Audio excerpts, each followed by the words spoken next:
بسم الله الرحمن الرحيم يسبح لله ما في السماوات وما في الأرض الملك القدوس العزيز الحكيم هو الذي بعث في الأميين رسولا منهم يتلو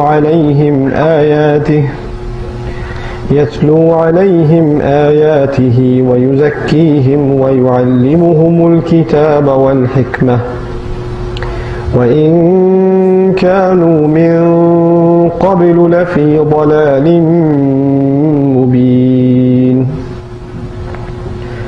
وآخرين منهم لما يلحقوا بهم وهو العزيز الحكيم ذلك فضل الله يؤتيه من يشاء والله ذو الفضل العظيم مثل الذين حملوا التوراة ثم لم يحملوها كمثل الحمار يحمل أسفارا بئس مثل القوم الذين كذبوا بآيات الله والله لا يهدي القوم الظالمين رب اشرح لي صدري ويسر لي أمري واحلل عقدة من لساني يفقه قولي والحمد لله رب العالمين والصلاة والسلام على سيد الأنبياء والمرسلين وعلى آله وصحبه ومن استنى بسنته إلى يوم الدين اللهم اجعلنا منهم ومن الذين آمنوا وعملوا الصالحات وتواصوا بالحق وتواصوا بالصبر آمين يا رب العالمين ثم أما بعد once again السلام عليكم ورحمة الله وبركاته ইনশাআল্লাহ তাআলা আমি এই ক্ষুদ্র সময়টুকু আপনাদের সাথে ব্যয় করতে চাই আর এই সময়টুকু আপনাদের এবং আমার নিজের উপকারের জন্য সূরা জুমআ নিয়ে ব্যয় করতে চাই। সাধারণভাবে বলতে গেলে আমরা আল্লাহ সুবহানাহু ওয়া তাআলার কিতাব আল কুরআনকে গ্রহণ করি একটি জ্ঞানের বই বা বুক অব নলেজ হিসাবে। যখন আমরা এই বইটিকে পথ নির্দেশনার বই বলি তখন এটা বলতে আসলে কি বোঝায় তা আমরা মূল্যায়ন করতে ব্যর্থ হই। এটা বলতে আসলে বোঝায় আমাদের দৈনন্দিন জীবনযাপনের জন্য এই বইতে আছে গুরুতর প্রায়োগিক এবং প্রাসঙ্গিক উপদেশ। আর যখন আল্লাহ তাআলা কথা বলেন তিনি শুধু অতীত হয়ে যাওয়া কোনো বিমূর্ত পৃথিবী নিয়ে কথা বলেন না, তিনি আজকের পৃথিবী নিয়েও কথা বলেন।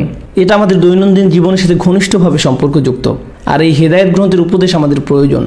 আজকের দিনে আপনি যখন কোনো সমস্যায় পড়েন আর আপনার দরকার কিছু উপদেশ বা পরামর্শর, তখন আপনি এই পৃথিবীর সবার কথা ভাবেন কিন্তু আল্লাহর কথা ভুলে যান। আপনি চিন্তা করেন না যে আল্লাহর কাছ থেকে আমার কিছু উপদেশ দরকার আছে। আল্লাহর বই বিশ্বাসীদের জন্য উপদেশ গ্রন্থ। আমরা আমাদের প্রাত্যহিক জীবনে জড়িয়ে পড়ি, সমস্যায় আক্রান্ত হই, তারপর প্রতি কয়েক ঘন্টা পর পর আল্লাহর কাছ থেকে পথ নির্দেশনা চাওয়ার জন্য আমাদের ডাকা হয়। আমরা তার পথ নির্দেশনা প্রার্থনা করি, তারপর আমরা তার বই থেকে কিছু অংশ তেলাওয়াত করি। একজন বিশ্বাসীর জীবন এমনই। কিন্তু কোরআন থেকে আমাদের এত দূরত্ব তৈরি হয়েছে যে যেসব কাজ আমাদেরকে আল্লাহর নিকটবর্তী করার কথা, যেমন সালাত আদায়, আর সালাত হলো আল্লাহর প্রতিষ্ঠান যা বিশ্বাসীদেরকে আল্লাহর বইয়ের সাথে সম্পর্কযুক্ত করে রাখে। কারণ সালাতের সবচেয়ে লম্বা সময় ব্যয় করা হয় দাঁড়ানো অবস্থায়, আর দাঁড়ানো অবস্থায় আমরা কি করি? আমরা কোরআন তেলাওয়াত করি। এভাবে সালাত বিশ্বাসীদেরকে কোরআনের সাথে সম্পর্কযুক্ত করে। কিন্তু আমরা এমন একটা সময় বাস করছি যখন আমাদের অনেকেই কোরআন থেকে বিচ্ছিন্ন। আমরা জানি না এর ভাষা সম্পর্কে, আর এই বইয়ের খুব সামান্যই আমরা মুখস্থ করেছি। তাই এটা বলাই যায় যে এই বইয়ের মাঝে মানুষের পার্থিব ও আধ্যাত্মিক নিরাময়ের যে ঔষধ আল্লাহ দিয়ে রেখেছেন তা থেকে আমরা উপকৃত হতে পারছি না। অথচ এই ঔষধ আল্লাহ সুবহানাহু ওয়া তাআলা দিয়ে দিয়েছেন প্রতিদিন একাধিকবার এর থেকে সুফল নেওয়ার জন্য। ইনশাআল্লাহ আমরা কিছু আলোচনা শুনবো, যদিও আজকের আলোচনার বিষয় কোনো আয়াতের তাফসীর নয়, কারণ তাফসীরের আলোচনায় আপনাকে সেই আয়াতের একটি একটি করে প্রত্যেকটি শব্দের ব্যাখ্যা, একাধিক উলামায়ের বক্তব্য কি তা নিখুঁতভাবে জানতে হবে। এর পাশাপাশি আয়াত নাজিলের সময়, এর পারিপার্শ্বিকতা, শব্দচয়ন এগুলো আপনাকে গুরুত্বের সাথে বিবেচনায় আনতে হবে। কিন্তু সেটা হচ্ছে কোরআন শিক্ষার গভীর অধ্যয়ন, তাআল্লুমুল কোরআন। তবে আজ এখানে আমরা তেমনটা করব না, আমরা খুব সাধারণভাবে বোঝার চেষ্টা করব এবং আল্লাহর বই থেকে আমাদের জন্য এই সূরার মাধ্যমে কিছু দিক নির্দেশনা বের করে আনার চেষ্টা করব ইনশাআল্লাহ। আপনি যখন কাউকে কিছু স্মরণ করিয়ে দেন তখন চেষ্টা করেন তার জন্য ব্যাপারটা সহজ করার জন্য, জটিল নয়। তখন তারা এটা উপলব্ধি করতে পারবে আর কোরআনকে সাদরে গ্রহণ করতে সমর্থ হবে। আর কোরআনের সৌন্দর্য এখানেই যে বোঝার গভীরতার প্রেক্ষিতে একই সময় এটা খুব সহজ, আবার একই সময় এটা বেশ জটিল। আর এটা নির্ভর করছে আপনি এখান থেকে কি খুঁজছেন তার উপরে। আপনি যতই এই বইয়ের গভীরে যাবার চেষ্টা করবেন আপনি যেতেই থাকবেন, কারণ এই জ্ঞানের গভীরতার কোনো সীমা নেই। তাই কেউ যদি এই বই থেকে অগভীর জ্ঞান প্রত্যাশা করে সে তাও এই বই থেকে পেয়ে যাবে। আমরা এই অপূর্ব সুন্দর সূরাটি দিয়ে আরম্ভ করব। এটি কোরআনের অন্তর্ভুক্ত সেই সূরাগুলোর একটি যেগুলোর সূচনাতে রয়েছে আল্লাহর প্রশংসা। সাব্বাহা লিল্লাহি মা ফিস সামাওয়াতি ওয়া মা ফিল আরদ, অথবা ইউসাব্বিহু লিল্লাহি মা ফিস সামাওয়াতি ওয়া মা ফিল আরদ। আল্লাহর প্রশংসা দিয়ে শুরু হয় বলে এই আয়াতগুলোকে একসঙ্গে বলা হয়ে থাকে মুসাব্বিহাত বা আল মুসাব্বিহাত। এগুলো সবই মাদানী সূরা। আর এই সূরাগুলোতে একটা সাধারণ বৈশিষ্ট্য লক্ষ্য করা যায়, আর এই বৈশিষ্ট্যটা হচ্ছে আল্লাহ তার কথা আরম্ভ করেন এই বলে যে সৃষ্টির প্রতিটা বস্তু আল্লাহর অনন্যতার ঘোষণা দিচ্ছে। আর এটা বলার ঠিক পরেই আল্লাহ যে বিষয়টা উপস্থাপন করেন তা হলো মানুষ। এই প্রতিটা সূরাতে এই একই সাধারণ বৈশিষ্ট্য পরিলক্ষিত হয়। এই সূরাগুলোর প্রত্যেকটি শুরু হয় সৃষ্টির সকল বস্তুর আল্লাহর নৈপুণ্যতা ঘোষণার মাধ্যমে, আর এর পরের আয়াত থেকে শুরু হয় আমাদেরকে নিয়ে, অর্থাৎ মানুষ নিয়ে আলোচনা ও কথাবার্তা। মূলত এই সূরাগুলোর এই বৈশিষ্ট্যের মাধ্যমে আল্লাহ আমাদের যে গুরুত্বপূর্ণ শিক্ষাটি দিতে চান তার একটি অংশ হলো আল্লাহ আকাশমণ্ডলের সকল সৃষ্টির সাথে মাটির সৃষ্টি তথা আমাদের তুলনা করেছেন। এই দুইয়ের মাঝে কোনটি সৃষ্টি হিসাবে অপরটির তুলনায় অনন্য বা অন্য কথায় অধিক তাৎপর্যপূর্ণ আল্লাহর নিজের দৃষ্টিতে? তিনি বলেন লাকাদ খালাকনাল ইনসানা ফি আহসানি তাকওয়িম। অন্য আয়াতে বলেন ওয়ালাকাদ কাররামনা বানি আদম। আল্লাহ বলছেন আমি সুমর্যাদা দান করেছি আদম সন্তানদের, অর্থাৎ আল্লাহ বলছেন আমি আদম সন্তানদের সৃষ্টি করেছি সবচেয়ে সুন্দর আদলে। মূলত আল্লাহ স্বয়ং নিজেই মানুষের সৃষ্টিকে সম্মানজনক হিসেবে ঘোষণা করেছেন। সুবহানাল্লাহ। অর্থাৎ আমরা হলাম আল্লাহর সেই সৃষ্টি যা আসমান পর্বতের মতো বিশাল সমস্ত সৃষ্টির চেয়েও উত্তম। আমরা যেন এক বিস্ময়কর সৃষ্টি, কিন্তু ঠিক একই সময়ে আল্লাহর অন্য সকল সৃষ্টি আল্লাহর আদেশ পালন করে চলছে কোনো ধরনের প্রশ্ন করা ছাড়াই। অন্য যে কোনো সৃষ্টি আল্লাহ আসমান ও জমিনকে বলেন আতাইনা তাওয়ান আও কারহান, আসো আমার সামনে আসো এবং আত্মসমর্পণ করো, সেটা তোমার পছন্দ হোক কি অপছন্দ। আর তারা বলে আতাইনা তাআইন, আমরা আপনার কাছে আত্মসমর্পণ করলাম। তারা আল্লাহর কাছে পূর্ণরূপে আত্মসমর্পণ করে। কিন্তু সৃষ্টির সর্বোত্তম সৃষ্টি মানুষকে যখন আল্লাহ আদেশ করছেন পূর্ণরূপে আত্মসমর্পণের জন্য, তখন কি হচ্ছে? মানবকুলের অধিকাংশই আত্মসমর্পণ করছে না। যারাও বা আত্মসমর্পণ করছে তারাও কিন্তু পরিপূর্ণভাবে আত্মসমর্পণ করছে না। কখনো করছে তো কখনো করছে না। আমাদের অধিকাংশ ক্ষেত্রেই তো এটা সত্য। আল্লাহ সুবহানাহু ওয়া তাআলার প্রতি আমরা আংশিকভাবে আত্মসমর্পণ করছি। বলুন তো মুসাব্বিহাত সূরাগুলো কি মাক্কি না মাদানী? মাদানী। এগুলো মাদানী সূরা। আর কোরআনের মাদানী অংশের প্রাথমিক গ্রহীতা হলো অধিকাংশই মুসলিম। ঠিক যেভাবে কোরআনের মক্কি অংশের প্রাথমিক গ্রহীতা অধিকাংশই ছিল অমুসলিম, কুরাইশরা। কিন্তু মদিনায় মুসলমানরা ইতিমধ্যে একটি সংঘবদ্ধ সমাজ গড়ে তুলেছে। আর আল্লাহ যখন কথা বলছেন তখন এই সংঘবদ্ধ সমাজবদ্ধ মুসলিমদের নিয়েই কথা বলছেন। কথাগুলোর মধ্যে আছে আহকাম, নিয়মনীতি তথা মদিনার তৎকালীন মুসলিমদের সামাজিক ব্যাপারগুলো। এক কথা এই সূরাগুলো মূলত মদিনার তৎকালীন মুসলিমদের সামাজিক ব্যাপারগুলোর কথাই উল্লেখ আছে। আর এজন্যই আমি মুসাব্বিহাত সূরাগুলোর মধ্যে এই সূরাটি আজকের আলোচনার জন্য বাছাই করেছি, কারণ আমাকে বলা হয়েছিল মুসলিম যুব সমাজ নিয়ে কিছু কথা বলার জন্য, আর গতকাল আমি সেই বিষয় নিয়েই কথা বলেছি। তাও আজ আমি একই বিষয় নিয়ে একটু ভিন্ন আঙ্গিকে কথা বলতে চাই ইনশাআল্লাহ। এর পাশাপাশি মুসলিম কমিউনিটির ব্যাপারে এই একই দৃষ্টিভঙ্গি থেকেও আমি কিছু কথা বলতে চাই। একটি মুসলিম কমিউনিটিকে প্রাণবন্ত ও বিশুদ্ধ রাখতে আসলে কি প্রয়োজন, কিসে আমাদের কমিউনিটি সুপথে পরিচালিত হবে, কোনটি হবে এই কমিউনিটির প্রাণের উৎস, আল্লাহ কিভাবে এই বিষয়গুলো সম্পর্কে আলোকপাত করেন, আর তখন কি হয় যখন একটি মুসলিম কমিউনিটি এর চালিকা শক্তির মূল উৎস থেকে বিচ্যুত হয়ে পড়ে, কি তখন এর পরিণতি হয়। আল্লাহ শুরু করছেন এই বলে আসমান ও জমিনে যা কিছু আছে তার সকলেই আল্লাহর নিখুঁত অনবদ্যতা বা প্রশংসা ঘোষণা করছে। ইউসাব্বিহু লিল্লাহি মা ফিস সামাওয়াতি ওয়া মা ফিল আরদ। আল মালিক, সমস্তই তার অধীনস্থ। আল কুদ্দুস, যিনি পবিত্র ও যাবতীয় পবিত্রতার উৎস। আল আজিজ, একচ্ছত্র অধিপতি। আল হাকিম, সকল জ্ঞানের অধিকারী। আল্লাহ সুবহানাহু ওয়া তাআলা 4টি গুণবাচক নামের উল্লেখ রয়েছে এই সূরার শুরুতে। এই সূরাটির ক্ষেত্রে এটি একটি অসাধারণ বিশেষত্ব, যেখানে অন্যান্য গুণবাচক নামের উল্লেখ থাকে 2টি, গাফুরুর রহিম, আজিজুন যুনতিকাম। অথচ এই সূরার শুরুতে আমরা আল্লাহ সুবহানাহু ওয়া তাআলার 4টি গুণবাচক নামের উল্লেখ পাচ্ছি, আল মালিক, আল কুদ্দুস, আল আজিজ, আল হাকিম। এটা নিঃসন্দেহে বিশেষ কিছু। আর ঠিক এর পরেই আল্লাহ তাআলা রাসূল সাল্লাল্লাহু আলাইহি সাল্লাম সম্পর্কে বলতে শুরু করেছেন, হুয়াল্লাযী বাআসা ফিল উম্মিয়িন, তিনিই নিরক্ষরদের মধ্য হতে একজন রাসূল প্রেরণ করেছেন। মনে রাখুন যে এগুলো হলো সেই সূরা যেখানে শুরুতে আল্লাহ কথা বলেন আসমান ও জমিন সম্পর্কে, আর ঠিক এর পরের আয়াতেই তিনি কথা বলেন মানুষকে নিয়ে। সাথে সাথেই তিনি উল্লেখ করেন যে তিনি মানুষের মাঝে নিয়োগ করেন তার রাসূল, তাদের মাঝে যারা কিছুই জানতো না, উম্মিয়িন, এমনকি তারা জানতো না লিখতে কিংবা পড়তেও। রাসূলাম মিনহুম, একজন রাসূল যিনি মূলত তাদেরই একজন রাসূল যিনি এসেছেন তাদেরই মধ্য থেকে। রাসূল শব্দটির অনুবাদ করা হয় বার্তাবাহক, যা একটি ইসম বা বিশেষ্য পদ। আরবি ব্যাকরণ যাকে বলা হয় ইসমে মুবালাগা। আর এটি যেই মানে বহন করে তা হলো রাসূল হলেন সেই ব্যক্তি যিনি অত্যন্ত গুরুত্বপূর্ণ বার্তা বহন করেন আর অবিরতভাবেই তা প্রচার করতে থাকেন। যিনি অবিরতভাবেই বার্তা প্রচার করতে থাকেন। অর্থাৎ রসুল একটি বেশ গুরুত্ববহ শব্দ। ইয়াতলু আলাইহিম আয়াতিহি, তিনি প্রথম এই কাজটাই করেন, তিনি তাদেরকে তার অলৌকিক নিদর্শনসমূহ পড়ে শোনান। আল্লাহর অলৌকিক নিদর্শন, আগের আয়াতে আল্লাহর যে নাম উল্লেখ করা হয়েছিল তা হলো রাজা, আল মালিক। রসুল সাল্লাল্লাহু আলাইহি সাল্লাম সম্পর্কে এই আয়াতে প্রথম যে জিনিসটা আমরা জানতে পারি তা হলো তিনি মানুষকে আল্লাহর নিদর্শন পড়ে শোনান। এটা অনেকটা রাজাদের চিহ্ন থাকে তার মতো। যেমন কোনো রাজ্যে গেলে যখন আপনি রাজ্যের সীমানায় প্রবেশ করেন তখন রাজ্যের পতাকা, রাজার বানানো স্মৃতিস্তম্ভ দেখতে পান, উর্দি পরা সেনা দেখতে পান, যেটা দেখে রাজার কথা মনে পড়ে, তাই না? এগুলো রাজত্বের চিহ্ন। নবী করিম সাল্লাল্লাহু আলাইহি সাল্লাম প্রথমে সবাইকে সেই রাজার অলৌকিক নিদর্শন স্মরণ করিয়ে দেন। অলৌকিক নিদর্শন বলতে এখানে কোরআনের আয়াতকে বোঝানো হয়েছে। কোরআনের আয়াত দুনিয়ায় আল্লাহর রাজ্যের সুস্পষ্ট নিদর্শন প্রকাশ করে। সুবহানাল্লাহ। ইয়াতলু আলাইহিম আয়াতিহি ওয়া ইউযাক্কিহিম, আয়াত পাঠ করে তিনি মানুষকে বিশুদ্ধ করেন। দ্বিতীয়ত আল্লাহ আমাদের বলেন যে মহানবী সাল্লাল্লাহু আলাইহি সাল্লাম মানুষকে পবিত্র করেন। আল্লাহ আযজা ওয়া জাল্লার দ্বিতীয় যেই নাম উল্লেখ করা হয়েছিল সেটা হলো আল কুদ্দুস। আজকে যারা ক্লাসে ছিল তাদের নিশ্চয়ই মনে আছে আল কুদ্দুস অর্থ সকল পবিত্রতার উৎস। দ্বিতীয় কাজ যেটা মহানবী সাল্লাল্লাহু আলাইহি সাল্লাম করেন, তিনি মানুষকে পবিত্র করেন। ওয়া ইউআল্লিমুহুমুল কিতাবা ওয়াল হিকমা, তিনি মানুষকে আইন ও প্রজ্ঞা শেখান। কিতাব শব্দের অর্থ আমি বই না বলে আইন বলেছি।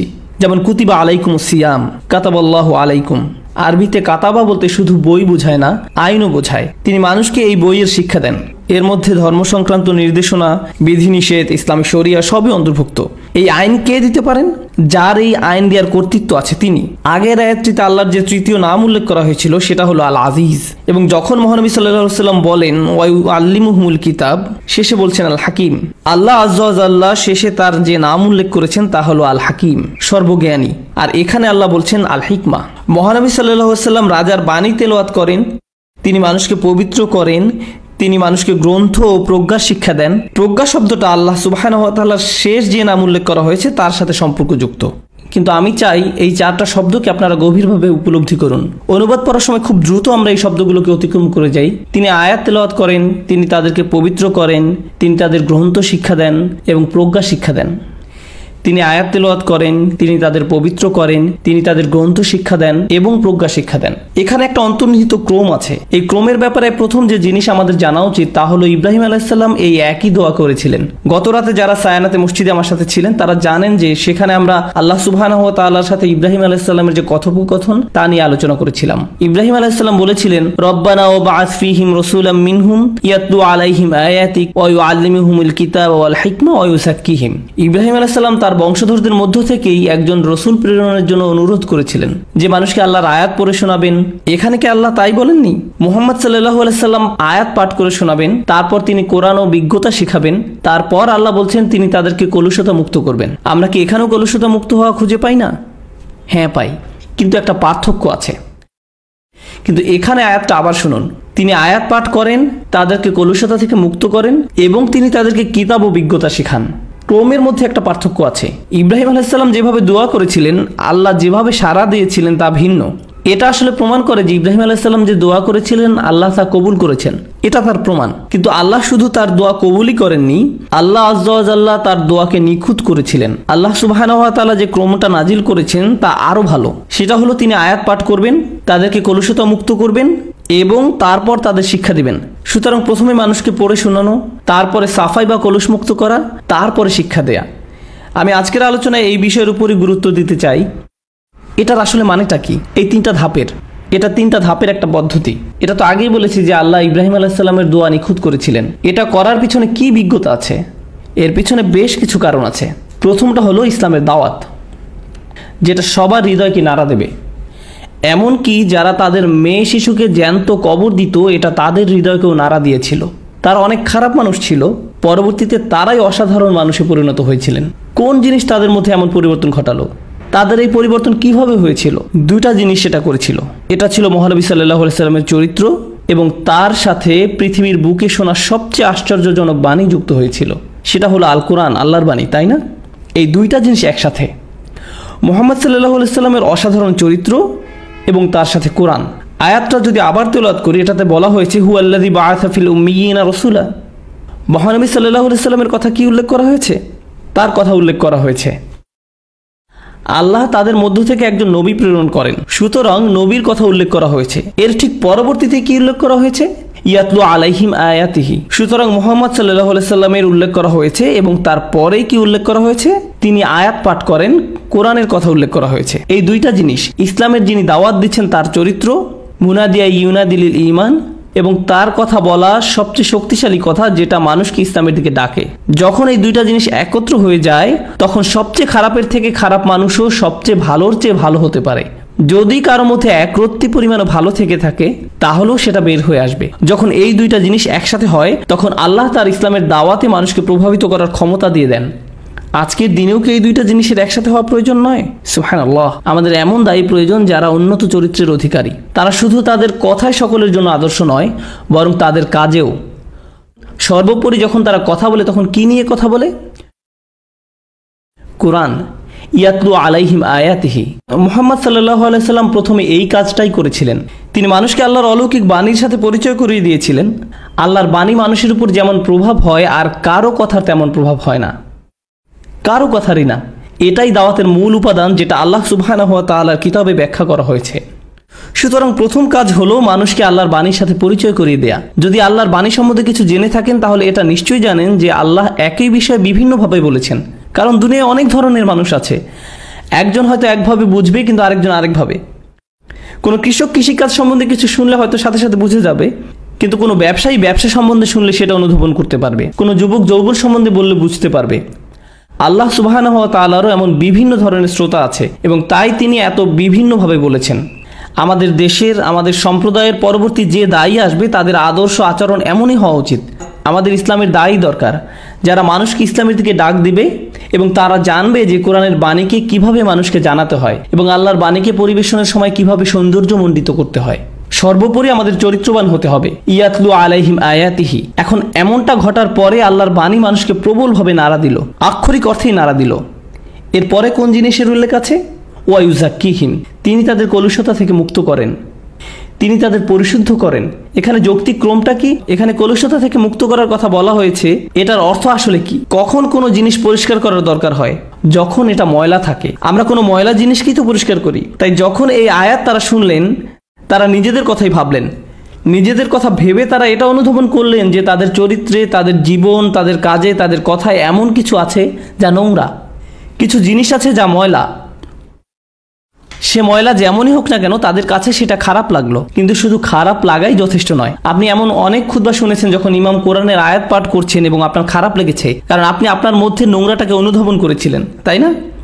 আপনার নিজেকে কলুষিত মনে হয়েছিল, কিন্তু এটাই যথেষ্ট নয়। এর পরবর্তীতে কোনো পদক্ষেপ নিতে হবে, আপনার নিজেকে পরিষ্কার করতে হবে। আপনি কিছুক্ষণ চিন্তা করলেন, খারাপ লাগলো, কিন্তু যেমন ছিল তেমনই থেকে গেলেন, সেটা নিজেকে পরিশুদ্ধ করা নয়। সেটা এই পদ্ধতির প্রথম ধাপ এবং প্রায়শই আমরা আমাদের সম্প্রদায়ে এই প্রথম ধাপেই থেমে যাই। আমরা মানুষকে স্মরণ করিয়ে দিই এবং তারপর থেমে যাই। মানুষকে স্মরণ করিয়ে দেওয়ার পরের ধাপটাই বেশি কঠিন, পরিশুদ্ধ করা, এবং এটা করতেই বেশি সময় প্রয়োজন। ঠিক যেমনটা কোনো কাপড় ময়লা হলে আপনারা শুধু ধুয়েই রেখে দেন না, কাপড়টাকে ঘষতে হয়, এটাকে পরিষ্কার করতে বেশি সময় দিতে হয়, এটা করতে সময় লাগে। আমাদের চরিত্রের ময়লা পরিষ্কার হতেও সময় নেয় এবং মহানবী সাল্লাল্লাহু আলাইহি সাল্লামের জীবনে এটা ঘটেছিল সোহবা এর মাধ্যমে। এটা ঘটে আসলে সঙ্গীর মাধ্যমে। আপনি জানেন কালিমা পাঠ করার আগে সাহাবীরা একদম সাধারণ মানুষই ছিলেন। কেউই কালিমা পাঠ করার সাথে সাথেই সুপারম্যান হয়ে যাননি, এটা এভাবে ঘটে না। তারা অ্যালকোহল পান করত।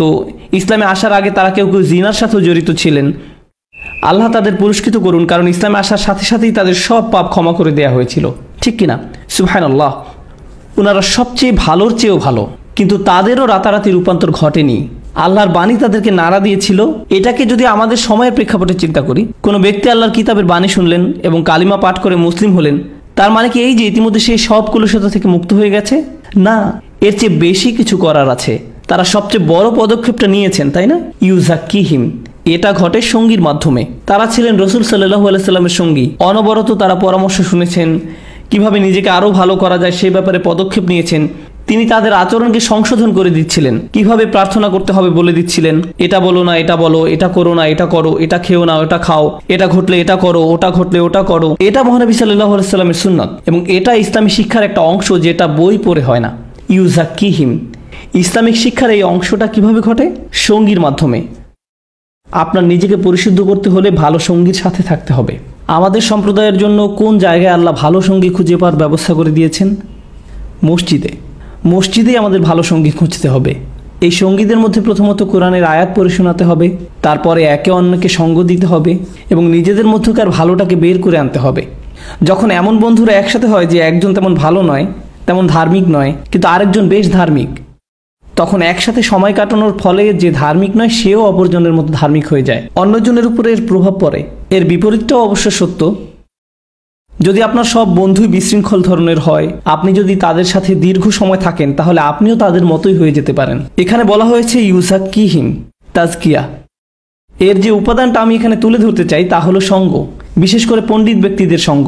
যদি আপনার সম্প্রদায়ের কোনো পণ্ডিত ব্যক্তি থেকে থাকেন, তাহলে কিভাবে তার সঙ্গী হওয়া যায় তা খুঁজে বের করুন। তাদের সাথে বসুন, তাদের সাথে সময় ব্যয় করুন। তারা যদি কোনো হালাকার ব্যবস্থা করে সেটাতে অংশগ্রহণ করুন। তাদের সাথে বসুন, তাদের সাথে সময় ব্যয় করুন। তাদের রাতের খাবারের জন্য বাসায় দাওয়াত দিন।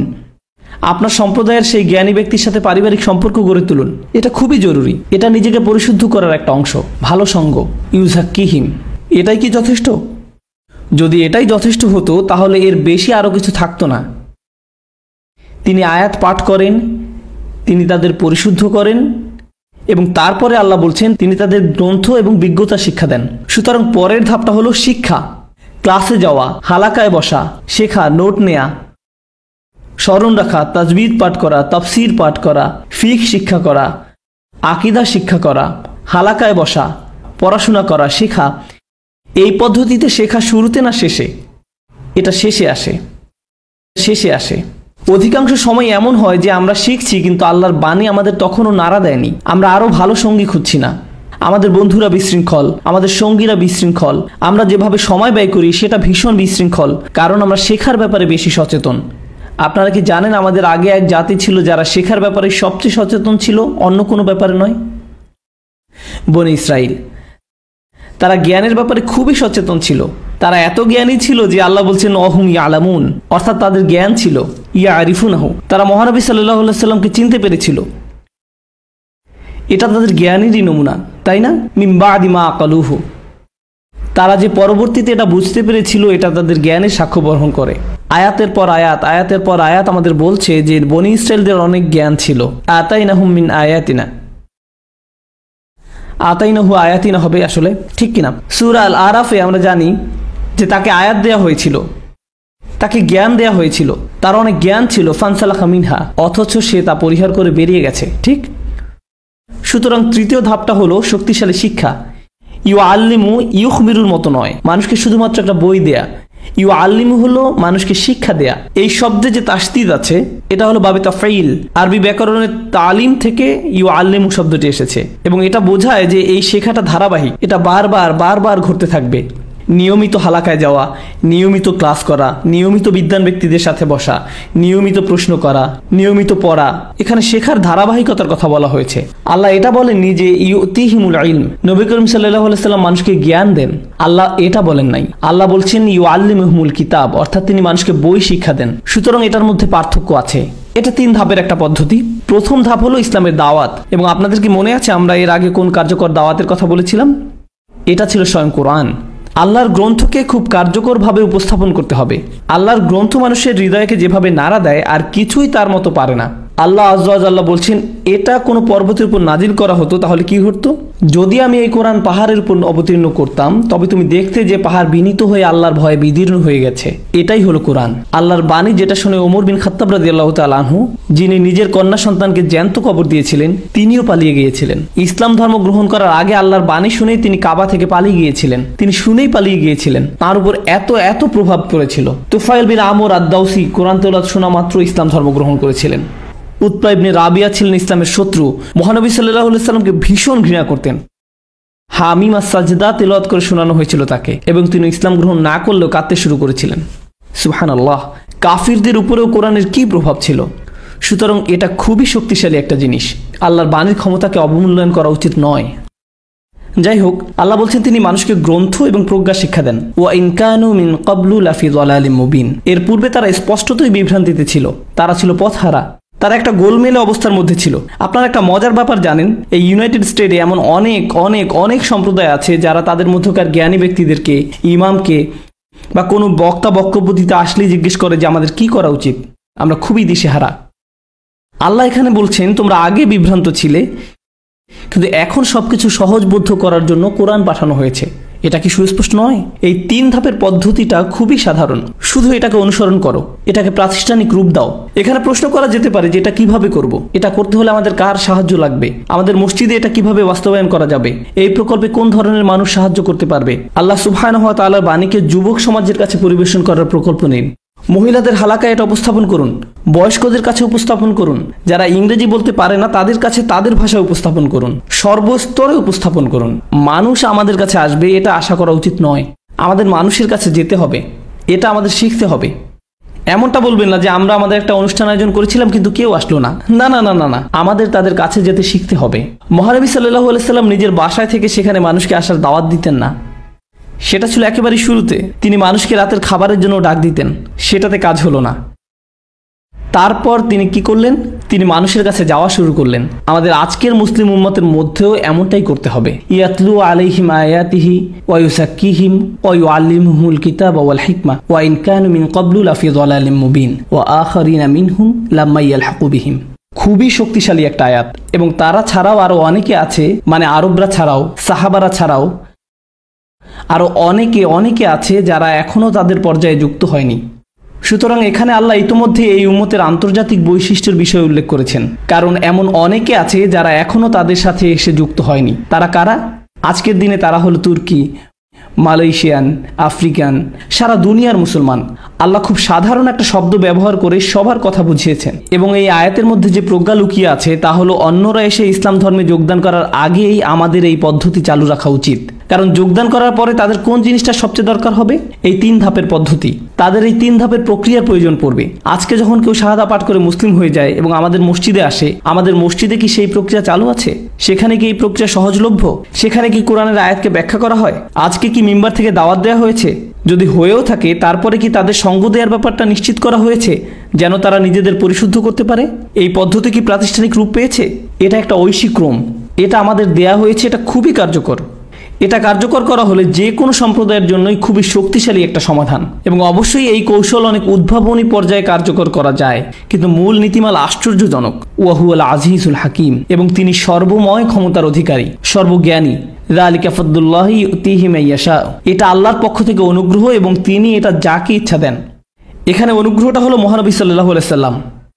তিনি যে পদ্ধতি ব্যবহার করতেন সেটা, তার পদ্ধতিটা কি ছিল? সেটা ছিল ইয়াতলু আলাইহিম আয়াতিহি ওয়া ইউযাক্কিহিম ওয়া ইউআল্লিমুহুমুল কিতাবা ওয়াল হিকমা। তিনি তাদের কাছে পাঠ করেন আয়াতসমূহ, তাদেরকে পবিত্র করেন এবং শিক্ষা দেন কিতাব ও হিকমত। এটাই আল্লাহর পক্ষ থেকে অনুগ্রহ এবং তিনি এটা যাকে ইচ্ছা দান করেন। এর অর্থ হলো আমাদের এটা উপলব্ধি করতে হবে যে এই আয়াতগুলো ক্ষুদ্র কোনো বিষয় নয়, এগুলো আল্লাহর অনুগ্রহ। তিনি এটা যে কাউকে দিতে পারতেন, কিন্তু তিনি এটা আমাদের দিয়েছেন। ইউতিহি মান ইয়াশা ওয়াল্লাহু যুল ফাদলিল আযীম। সবকিছুই আল্লাহর অধিকারে রয়েছে, তার কাছেই অনুগ্রহ করার চূড়ান্ত ক্ষমতা। এরপরে তিনি যারা এই কার্যধারা হারিয়েছে তাদের কথা বলছেন। কারা এই মানুষগুলো? বনি ইসরাইল, যাদের উপরে তাওরাতের বোঝা দেয়া হয়েছিল, তারাই সেই উদাহরণ। তাদেরকে আল্লাহর গ্রন্থ দেয়া হয়েছিল, তাদেরকে আয়াত দেয়া হয়েছিল, তাদের উচিত ছিল আয়াত পাঠ করা, নিজেদের পরিশুদ্ধ করা, শিক্ষা দেয়া, কিন্তু তারা সেটা বহন করেনি। কিভাবে সেই বোঝা বহন করতে হবে তার রূপরেখা ইতিমধ্যেই দেওয়া হয়েছে, তাই না? আমি আর সেটা পুনরাবৃত্তি করব না, কারণ এটা ইতিমধ্যেই আপনাদের মনে গেঁথে যাওয়া উচিত। তারা সেই বোঝা বহন করেনি। কামাসালিল হিমারি ইয়াহমিলু আসফারা, এটা যেন গাধার পিঠে বইয়ের বোঝা, তাদের পিঠে বইয়ের স্তূপ। এটা তেমন মানুষের মতো যাদের কাছে অনেক জ্ঞান আছে, বা তারা অনেক ফতোয়ার ওয়েবসাইটে ঢুকতে পারে, হাদিস, কোরআন বা তাফসীর খুঁজে দেখে, কিন্তু এর কোনোটাই গ্রহণযোগ্য নয়, কারণ এটা অনেকটা গাধার পিঠে বইয়ের বোঝার মতো। তারা নিজেদের পরিশুদ্ধ করেনি, আল্লাহর আয়াত তাদের নাড়া দেয়নি। আর আল্লাহর আয়াত যখন তাদের সামনে পাঠ করা হয় তাদের ঈমান বেড়ে যায়। এর কিছুই সেখানে ঘটেনি। যেখানে আয়াত পাঠ করা হলে তাদের ঈমান বৃদ্ধি পাওয়ার কথা, সেখানে তাদের সাথে এমনটা ঘটে না। এটা তাদের কাছে শুকনা জ্ঞান, এটা শুধু কোনো মজার একটা তথ্য বা বক্তব্য দেওয়ার সময় আওড়ানোর জন্য শেখার বিষয়। তারা আল্লাহর আয়াতকে এর মধ্যে সীমাবদ্ধ করে ফেলেছে, সুবহানাল্লাহ। তাই এখানে আল্লাহ বলছেন তারা সেই বোঝা বহন করেনি। কামাসালিল হিমারি ইয়াহমিলু আসফারা, সেই গাধার মতো যার পিঠে বইয়ের বোঝা। বিইসা মাসালুল কওমিল্লাযীনা কাযযাবু বিআয়াতিল্লাহ, এই কথাগুলো ভয় পাওয়ার মতো। কি জঘন্য সেই জাতির উদাহরণ। আল্লাহ এখানে বনী ইসরাইলদের কথা বলেননি, তিনি বলেছেন জাতি। তিনি এখানে একটা জাতিবাচক শব্দ ব্যবহার করেছেন। আর যখন তিনি এটা সাধারণ জাতিবাচক শব্দ ব্যবহার করেন, এর মানে কি জানেন? এর মানে হলো এটা হবে যে কেউ যারাই এই কাজটি করে। কি জঘন্য সেই জাতির উদাহরণ! আল্লাহ এখানে বনী ইসরাইলদের কথা বলেননি, তিনি বলেছেন জাতি। তিনি এখানে একটা জাতিবাচক শব্দ ব্যবহার করেছেন। কি জঘন্য সেই জাতি যারা আল্লাহর আয়াতকে মিথ্যা সাব্যস্ত করে। তারা আল্লাহর আয়াতের সাথে সুবিচার করেনি, তারা আল্লাহর আয়াত নিয়ে সত্য কথা বলেনি। আল্লাহ আমাদেরকে ক্ষমা করুন যেন আমরা তেমন না হই। আল্লাহু লা ইয়াহদিল কওমাজ জালিমিন। যারা আল্লাহর গ্রন্থকে যথার্থ মূল্য দিতে পারে না, তাদের চূড়ান্ত শাস্তি কি? যখন আল্লাহ তাদের গ্রন্থ দিয়েছিলেন, কিভাবে এর শিক্ষাকে জীবনে, সমাজে, সম্প্রদায়ে কার্যকর করতে হবে তাও বলে দিয়েছিলেন, দোজখে শাস্তি পাওয়ার আগে তাদের শাস্তি হলো আল্লাহ তাদেরকে পথ দেখাতে অস্বীকার করেছেন। কারণ আল্লাহ তাদের পথ প্রদর্শন করেছিলেন এবং তারা সেটার যথার্থ মূল্যায়ন করেনি। তাই আল্লাহ বলছেন আল্লাহু লা ইয়াহদি, আল্লাহ কোনো ভ্রান্ত জাতিকে পথ প্রদর্শন করেন না। আল্লাহ তাদের দিয়েছিলেন এবং তারা এর যথার্থ মূল্য দেয়নি, তাই সেই দরজা বন্ধ হয়ে গেছে। এই কারণেই আল্লাহ যখন আমাদের কোনো উপহার দেন, আমাদের উচিত সেটার যথার্থ মূল্যায়ন করা। আমরা মন থেকে আল্লাহর কাছে চাই যে তিনি যেন আমাদের তাঁর গ্রন্থের পথ নিদর্শন করেন, মহানবী সাল্লাল্লাহু আলাইহি ওয়াসাল্লামের সুন্নাতের যথার্থ মর্ম উপলব্ধি করার তৌফিক দান করেন। কুল ইয়া আইয়ুহাল্লাযীনা হাদু, ইহুদি সম্প্রদায়কে বলে দিন, কুল ইয়া আইয়ুহাল্লাযীনা হাদু। সেই সময় ইহুদি সম্প্রদায়কে বলতে বলা হয়েছে, ইন জাআনতুম আন্নাকুম আউলিয়াউ লিল্লাহ, যদি তোমরা নিশ্চিত হয়ে থাকো যে আল্লাহ তোমাদের রক্ষা করবেন, তোমরা আল্লাহর খুব কাছের, তোমরা আল্লাহর প্রিয় বন্ধু। আর এটা খুব সুন্দরভাবে আগের আয়াতের সাথে সম্পর্কযুক্ত। আপনারা খেয়াল করে থাকবেন যে যখন কোনো সম্প্রদায়ের ধর্মের সত্যিকারের ভাবার্থটাকে হারিয়ে ফেলে এবং ভাষা জ্ঞানী শুধু অবশিষ্ট থাকে, তখন যেখানে আল্লাহর প্রতি ভয় থাকার কথা সেখানে একটা শূন্য অনুভূতি হয়। যেখানে আল্লাহর প্রতি সশ্রদ্ধ ভয় থাকার কথা, যেখানে অবিরত আল্লাহকে স্মরণ করার তাড়না থাকার কথা, সেখানে যখন আল্লাহকে ভয়, স্মরণ কোনোটাই অবশিষ্ট থাকে না, যখন একটা সম্প্রদায়ের কোনোটাকেই গুরুত্ব দেওয়া হয় না, তখন একটা জিনিস অবশিষ্ট থাকে, আর তা হলো মিথ্যা অনুমান। কারণ আল্লাহর সত্যিকারের ভালোবাসা, ভয়, স্মরণ আর সেখানে নেই, পাত্রটা ফাঁকা। তাই অন্য জিনিস সেই পাত্রটাকে ভর্তি করে। এর মধ্যে অন্যতম জিনিস হলো আমল, মিথ্যে আশা। অন্যতম মিথ্যে আশা হলো আমি যত খারাপই হই না কেন, অন্তত আমি লা ইলাহা ইল্লাল্লাহু মুহাম্মাদুর রাসূলুল্লাহ সাল্লাল্লাহু আলাইহি ওয়াসাল্লাম বলেছি, তাই আমি যা ইচ্ছা তাই করতে পারি। আমার একটা মদের দোকান আছে, কিন্তু এই কাজটা তত খারাপও নয়। অন্তত আমি কালিমা বলি, অন্তত আমি আমার আয়ের অর্ধেক রমজান মাসে মসজিদে দেই। আস্তাগফিরুল্লাহিল আযীম। আপনি আপনার মদের দোকানে টাকা মসজিদে দিচ্ছেন, সেই মসজিদে আরো কত ফিতনার জন্ম দিবে কোনো ধারণা আছে কি আপনার? আপনারা কি জানেন ইসলাম ধর্ম প্রবর্তনের আগে বন্যায় কাবা ঘর ক্ষতিগ্রস্ত হয়ে গিয়েছিল এবং কুরাইশরা কাবাকে পুনর্নির্মাণ করার জন্য অর্থ সংগ্রহ করছিল। তারা মদ, পতিতাবৃত্তি ও জুয়া থেকে টাকা নিতে অস্বীকার করেছিল। হেরা তো হলো মুশরিক, মুশরিকরাই এমন করেছিল। আর আমাদের সময় আমাদের না বলতে হলে যুদ্ধ করতে হয় যে আমরা এইসব আয়ের উৎস থেকে টাকা নিব না।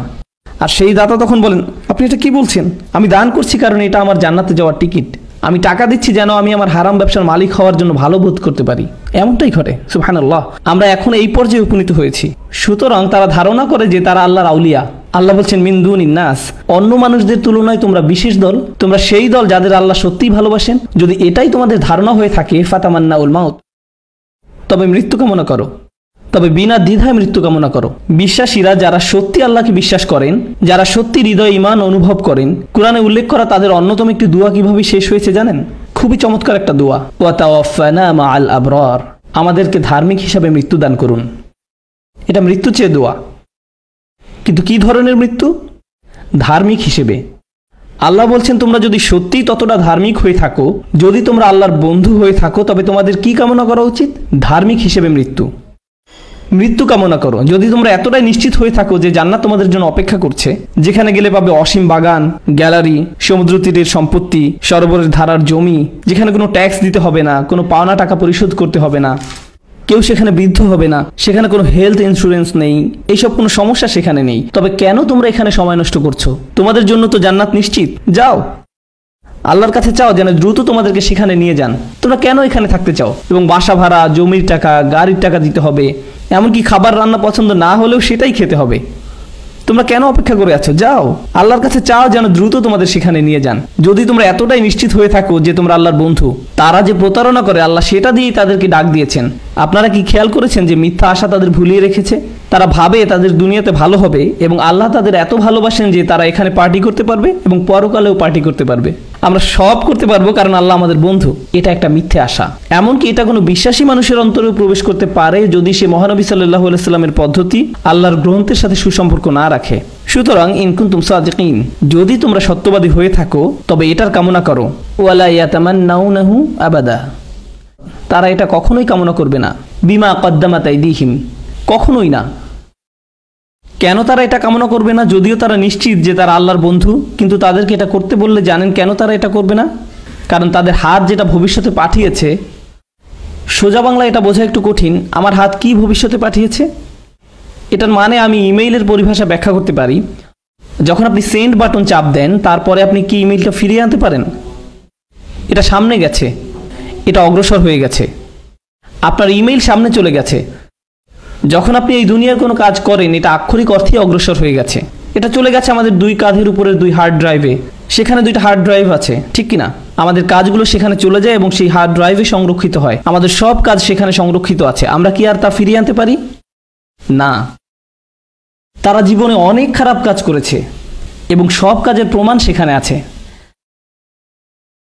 তারা জানে যে তারা অনেক ভয়ানক সব কাজ করেছে, যে তারা সেগুলো নিয়ে চিন্তাও করতে চায় না। আর এটাই ফাসিকের মনস্তত্ত্ব। এটাকে বুঝতে হবে, এটা খুবই গুরুত্বপূর্ণ বিষয়। এটা নিয়ে কথা বলতে ইচ্ছা করছে না। আর এটাই ফাসিকের মনস্তত্ত্ব। যখন কেউ আল্লাহর অবাধ্যতায় ভীষণ নিমজ্জিত থাকে আর তার জন্য তার রাতে ঘুম আসার একমাত্র উপায় হলো সেটা নিয়ে চিন্তা না করা, আর এটাই ফাসিকের মনস্তত্ত্ব। যদি কেউ তার সাথে মৃত্যু নিয়ে পরকালে কি ঘটবে সে বিষয়ে কথা বলে, তখন তারা বলে আমি এটা শুনতে চাই না, এটা নিয়ে কথা বলতে ইচ্ছা করছে না। এটা এতই ভীতিপ্রদ যে তারা এই বিষয় থেকে দূরে থাকাই শ্রেয় মনে করে। আপনারা কি জানেন, যখন সিংহ আক্রমণ করতে আসে কিন্তু উট পাখি পালাতে পারে না, তখন সে কি হাস্যকর কাজটা করে? মাটির মধ্যে মাথা ঢুকিয়ে দেয়। আমি বাস্তবতার সম্মুখীন হতে চাই না, এই বিষয়ে আমি কোনো লেনদেন করতে চাই না। এখানে বেশ আছি, বাস্তবতার উপেক্ষা করে খুব ভালো আছি। এমনটাই ঘটে যখন কেউ পাপে ভীষণভাবে নিমজ্জিত থাকে। আমি বরং এটাই বিশ্বাস করি যে আল্লাহ আমাকে ভালোবাসেন এবং আমি আল্লাহর বন্ধু। আর যখন কেউ তার এই ধাপ্পার বিষয়ে স্মরণ করিয়ে দেয়, তখন তার উত্তর হয় আমি এসব শুনতে চাই না, এ বিষয়ে কথা বলতে ভালো লাগছে না। এটাই ফাসিকের আচরণ। এই মানুষগুলো এই পরিমাণ অসৎ, এটা আমাদের সম্প্রদায়েও ঘটতে পারে, এমনকি আমাদের পরিবারেও।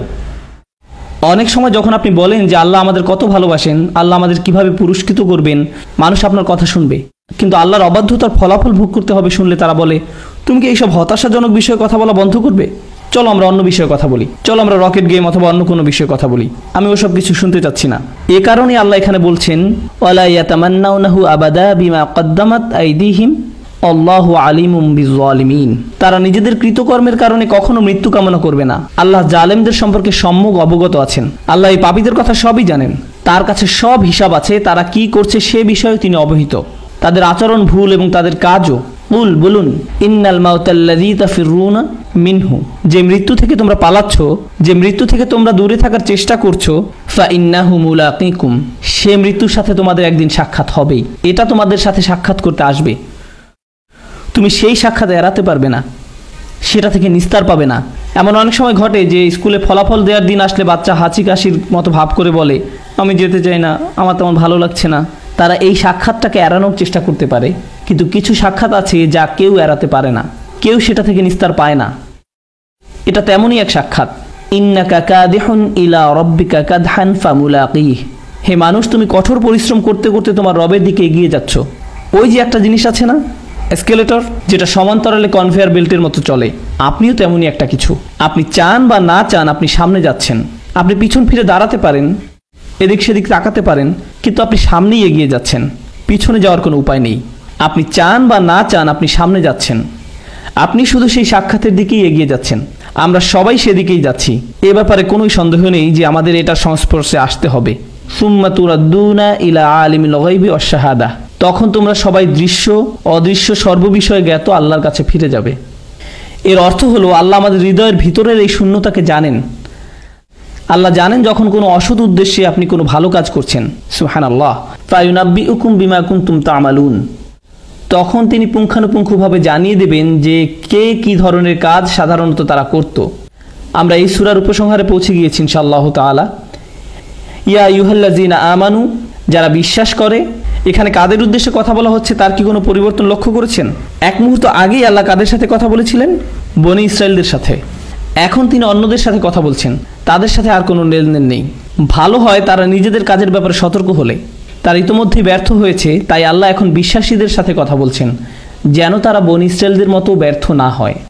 আপনারা জানেন একজন বাবা কিভাবে তার সন্তানদের সাথে কথা বলে। যখন একজন ফেল করেছে এবং আরেকজনের পরের সপ্তাহে পরীক্ষা আছে, সে বলে, শোনো করিম, তুমি এই ব্যাপারে অন্তত সেলিমের মতো হও না, তার মতো কাজ তুমি করো না। প্রথমে বাবা একজনকে বকা দেন এবং তারপরে আরেকজনের দিকে ফিরে বলেন, তুমি ভালো করে শুনে রাখো, এই ভুলগুলো তুমি করো না।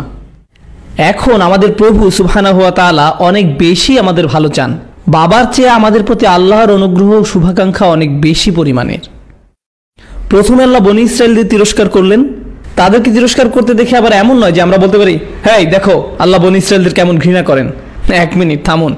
আল্লাহ আমাদের এজন্য বলেন নাই যে কারণ তারা অভিশপ্ত, আমাদের এজন্য বলেছেন যেন আমরা তাদের পথ অনুসরণ না করি।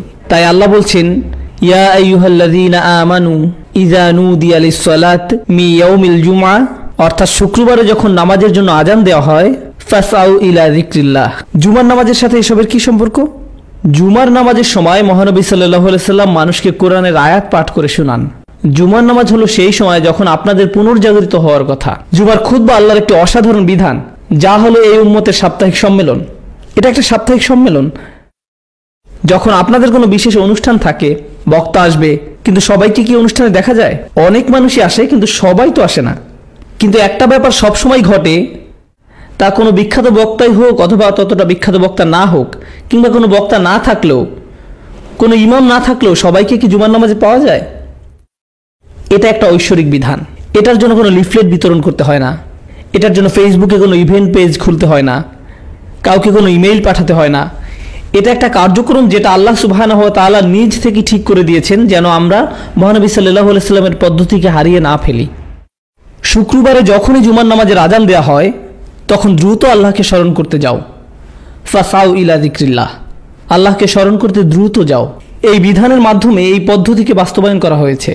এখান থেকেই এই সূত্রপাত। এ কারণেই আমাদের বাস্তব অবস্থায় আমি বলবো, জুমার খুতবা হলো সবচেয়ে বড় আমানা। এটা হলো সবচেয়ে বড় সম্পদ যেটা সব মসজিদেরই আছে। জুমার খুতবা এত শক্তিশালী, এত মর্মস্পর্শী হওয়া উচিত যে ব্যক্তি ইসলামের কোনো কিছুই জানে না সেও যেন এটা শুনে কেঁপে ওঠে। জুমার খুতবা এতটা উদ্দীপনাপূর্ণ এবং এত ভালো হওয়া উচিত যে কেউ ভীষণ পরিশ্রান্ত হলেও হাই তুলবে না। এটা একটা আমানা, সব মসজিদকে ভরসা করে এই দায়িত্ব দেয়া হয়েছে। আমাদের উচিত মানুষের কাছে আল্লাহর আয়াত পৌঁছে দেয়া। মানুষের কাছে আল্লাহর আয়াত পৌঁছানোর সবচেয়ে ভালো সুযোগ হলো শুক্রবারের নামাজ। শুক্রবারের নামাজে এটাই দায়িত্ব, ফাসআউ ইলা যিকরিল্লাহ। আমাদেরকে বলা হয়েছে আল্লাহকে স্মরণ করতে দ্রুত যাও, কেনা বেচা বন্ধ করো। ওয়াজারুল বাই যালিকুম খায়রুল লাকুম ইন কুনতুম তা'লামুন। কিন্তু আজকাল কি ঘটে? আমাদের সময় ঘটা অন্যতম বিপর্যয়কারী একটি ঘটনা। বেশিরভাগ মানুষ জুমার নামাজে খুতবা শুরু হওয়ার আগে নাকি পরে এসে হাজির হয়, পরে আসে। বেশিরভাগ মানুষই পরে আসে। সিংহভাগ মানুষ আসে যখন একামত শুরু হয়ে যায়। সুতরাং তারা কি আল্লাহকে স্মরণ করতে পারে না? কারণ যেহেতু তারা আরবি বুঝে না, তাই নামাজে কি পাঠ করা হচ্ছে তা তারা বুঝে না। একমাত্র যে জিনিসটা তারা হয়তো বা বুঝতো সেটা কি? খুতবা। কিন্তু তারা তো সে সময় আসেনি। তাই আমাদের এখন আগে আসার ব্যাপারে খুতবা দেয়া দরকার, যেন আমরা এই প্রথাকে পুনরুজ্জীবিত করতে পারি। আমাদেরকে এটা শুরু করতে হবে। যদি তাদের আসতে 5 মিনিট দেরি হয়, তবে খুতবাও 5 মিনিট অতিরিক্ত বলতে হবে। খুবই দৃঢ়ভাবে বলতে হবে যে কেন আমাদের খুতবার আগে আসা দরকার এবং এটা আল্লাহর কাছে কতটা গুরুত্বপূর্ণ। আমাদের জন্য তিনি এটাকে কতটা গুরুত্বপূর্ণ করেছেন যে আমাদের আল্লাহর স্মরণে দ্রুত যেতে বলেছেন এবং আমাদের কেনাবেচা বন্ধ রাখতে বলেছেন। তখন তোমরা যদি জানতে যে এটা করাই তোমাদের জন্য ভালো। তারপর আল্লাহ সুবহানাহু ওয়া তাআলা পরিশেষে মহানবী সাল্লাল্লাহু আলাইহি সাল্লামকে একটা উদাহরণ দিয়েছেন, ফাইযা কুদিয়াতিস সালাতু ফান্তাশিরু ফিল আরদ আবতাগু মিন ফাদলিল্লাহ। নামাজ শেষ হয়ে গেলে তোমরা পৃথিবীতে ছড়িয়ে পড়ো এবং আল্লাহর অনুগ্রহ সন্ধান করো। তোমাদের কাজে ব্যবসায় ফিরে যাও, আবতাগু মিন ফাদলিল্লাহ। কিন্তু আল্লাহ আরো বলছেন, ওয়াজকুরুল্লাহ কাসীরা, অর্থাৎ আল্লাহকে বেশি করে স্মরণ করো। আপনারা কি জানেন কিভাবে এক ব্যক্তি আল্লাহকে বেশি স্মরণ করতে পারে? বেশিরভাগ সময় জুমার নামাজ শেষ হয়ে গেলে আপনাদের মনে হয় যে দিনের ধর্মকর্ম সব শেষ, এখন আমি পার্টি করতে পারি। সর্বোপরি আজ তো শুক্রবার রাত, বিশেষ করে আমেরিকাতে এমন ঘটে, ঠিক না? কিন্তু খুতবাটা যদি খুব শক্তিশালী হয় তাহলে সেটা অন্তত ওই দিনটা পর্যন্ত আপনার সাথে টিকে থাকে। এভাবেই আল্লাহকে বেশি স্মরণ করা হয়। তাই আল্লাহ বলছেন, ওয়াজকুরুল্লাহ কাসীরা লাআল্লাকুম তুফলিহুন, যেন তোমরা সফলকাম হও। আল্লাহ যেন আমাদেরকে সফলকামদের মধ্যে একজন করেন। ওয়া ইযা রাউ তিজারাতান আও লাহওয়া। এবং এটা মহানবী সাল্লাল্লাহু আলাইহি সাল্লামের জীবন একটা বিশেষ ঘটনা যে যখন তিনি খুতবা দিচ্ছিলেন তখন একটা ব্যবসায়িক কাফেলা সে জায়গা অতিক্রম করে যাচ্ছিল এবং মানুষ সেই কাফেলার দিকে দৌড়ে গিয়েছিল। মানুষ এখনো সেই কাজটাই করে। তারা নামাজের সালাম দেয় এবং সালাম শেষ হওয়া মাত্র তারা খুঁজতে থাকে যে তাদের জুতাটা আসলে কোথায় আছে। তারা তাড়াহুড়া করে, দৌড়াও, খুব দ্রুত এখান থেকে বের হতে হবে। আমরা নিজেদের মধ্যে এই আচরণ গড়ে তুলেছি।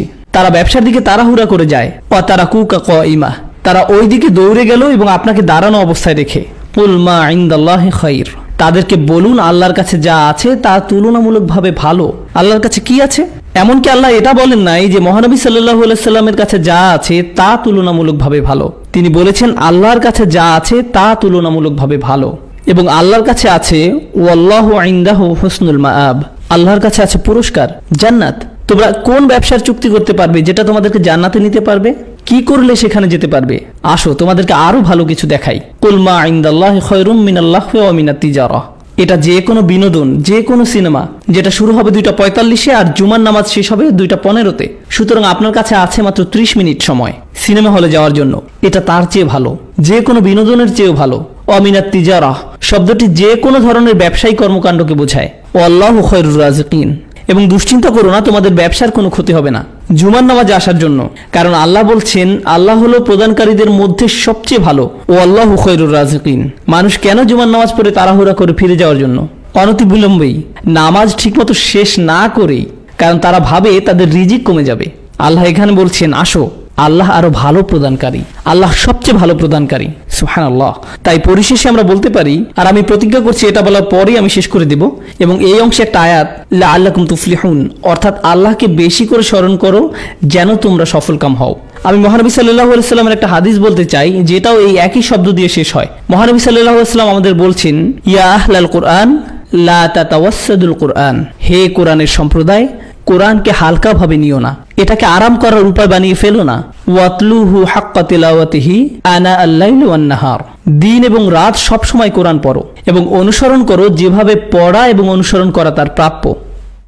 তারপর তিনি বলছেন ওয়াবসুহু, একে ছড়িয়ে দাও, ওয়াতাগান্নাহু, একে সৌন্দর্যমণ্ডিত করো, ওয়াতাদাব্বারু ফীহি, গভীরভাবে একে নিয়ে চিন্তা করো, ইন্নাকুম তুফলিহুন, যেন তোমরা সফলকাম হতে পারো। হাদিসটা শুরু হয়েছে হে কোরআনের সম্প্রদায় বলে, ইয়া আহলাল কুরআন বলে।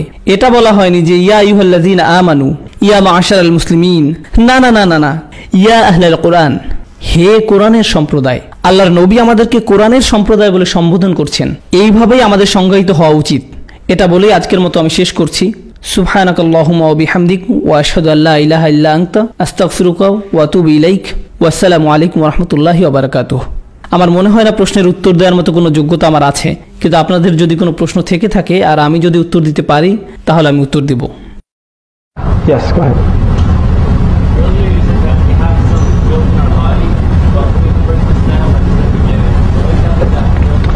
এটা শর্ত সাপেক্ষ। যখন আমরা ইসলাম গ্রহণ করি তখন আমাদের সব পাপ ক্ষমা করে দেওয়া হয়, কিন্তু তার মানে এই না যে আমরা পরিশুদ্ধ হয়ে গেছি। অন্যভাবে বললে আমাদের আচরণ যেমন ছিল তেমনই আছে। উদাহরণস্বরূপ বলা যায়, আমরা যদি মদে আসক্ত হয়ে থাকি, কালেমা পাঠ করলেই কি এই আসক্তি পুরোপুরি চলে যায়? আপনি যদি ড্রাগে আসক্ত হয়ে থাকেন, না, কালেমা পাঠ করলেই কি আপনি তার প্রতি বিমুখ ভাব পোষণ করতে শুরু করবেন? যদি আপনি ধূমপায়ী হয়ে থাকেন, কালেমা পাঠ করার পরও আপনি এর প্রতি আসক্তি বোধ করবেন? অবশ্যই। এটা এমন নয় যে কালেমা পাঠ করলাম আর সব ঠিক হয়ে যাবে, সবকিছু আমার মধ্য থেকে দূর হয়ে গেল। আল্লাহর ঐশ্বরিক সাহায্য আসবে, কিন্তু এই সব অভ্যাস ত্যাগ করার চেষ্টা করতে হবে। নিজের মধ্যে থেকে এসব খারাপ অভ্যাসকে পরিষ্কার করতে হবে। পূর্বে যে খারাপ কাজ আপনি করেছেন তার জন্য আপনাকে আর জবাবদিহিতা করতে হবে না, কিন্তু এখন আপনাকে এটা নিশ্চিত করতে হবে যে আপনি আর সেই খারাপ কাজে ফিরে যাচ্ছেন না, যদিও আগে আপনি অনেকদিন যাবত ওই কাজগুলো করে আসছিলেন। আপনারা কি পাভলোর ক্লাসিক্যাল কন্ডিশনিং জানেন? একটা কাজ বারবার করতে করতে আপনার অভ্যাস হয়ে যায়, এভাবেই আপনি কাজ করেন। এই খারাপ কাজ থেকে বের হয়ে আসতে সত্যি অনেক চেষ্টা করতে হয়। যুবকদের মধ্যে একটা খুবই খারাপ অভ্যাস আছে, কোনো এক সময় যখন বাবা মা আশেপাশে থাকে না তখন তারা কম্পিউটার নিয়ে বসে। এটা একটা খারাপ অভ্যাস। কিছু নির্দিষ্ট বন্ধু আছে, যখন আপনি তাদের সাথে থাকেন তখন খারাপ ব্যাপারগুলো ঘটে। এটা একটা খারাপ অভ্যাস, এবং এটা সবসময় করতে করতে এটা আপনার জন্য একটা চক্রের মতো হয়ে যায়। আপনাকে এই চক্র থেকে বের হয়ে আসতে হবে। আপনার নিজেকে পরিষ্কার করতে হবে ভালো সাহচর্যের মাধ্যমে। আল্লাহ যেন আমাদেরকে ভালো সঙ্গী দান করেন। শেষে আপনি যে হাদিস উল্লেখ করলেন সেখানে বলা হয়েছে কোরআনকে বিনোদন হিসেবে না নিতে, কিন্তু যদি এমন হয় যে যে কেউ উপভোগ করে? না না, এখানে বলা হয়নি যে বিনোদন হিসেবে না নিতে, এখানে বলা হয়েছে হালকাভাবে না নিতে, বা কোরআনকে বিনোদনে পরিণত করে ফেলো না। হাদিসে তেমন কিছু বলা হয়নি। সেখানে বলা হয়েছে লা তাতাওয়াসসাদুল কুরআন। আরবিতে তাতাওয়াসসাদু শব্দের বেশ কিছু মানে আছে। তার মধ্যে অন্যতম হলো এটাকে বালিশ বানিয়ে ফেলো না। এর অর্থ হলো এটা ভাবা যে ঠিক আছে আমরা তো কোরআনের সম্প্রদায়, সুতরাং আমাদের মাফ করে দেয়া হয়েছে, এখন আমি আরাম করতে পারি। না, এখন আরাম করো না। এটা একটা গ্রন্থ যেটা সংগ্রাম এবং গভীরভাবে চিন্তার দাবি রাখে, সুতরাং এটার প্রতি শিথিলতা না দেখানো। অবশ্যই আমরা কোরআন তেলাওয়াত উপভোগ করি, কিন্তু তা সত্ত্বেও আমি এখানে বিনোদন শব্দটা ব্যবহার করব না।